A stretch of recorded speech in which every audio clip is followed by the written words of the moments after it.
واول حاجه هندخل مثلا ايرلينج هالاند، وندخل ايرلينج هالاند هندخله بين اوفر 101 حلو.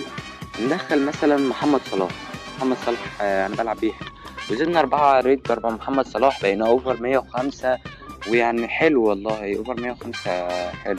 وديت شكل التشكيلة اللي وصلنا بيها النهاردة. اتنين هنلعب اتنين برازيليين وفيها لعيبة وبتاع، يعني فيها لعيبة حلوة والتشكيلة يعني مقبولة. بس اللي هو البرونز دوت لو كانت طلع لنا أي لعيبة مختلفة حطيناهم في المركز دوت هتبقى حلوة. فيلا كده نبدأ نخش الجيم ويا رب نكسب فيه. حاجة كده نقول بسم الله ونخش الجيم كده بتاعنا.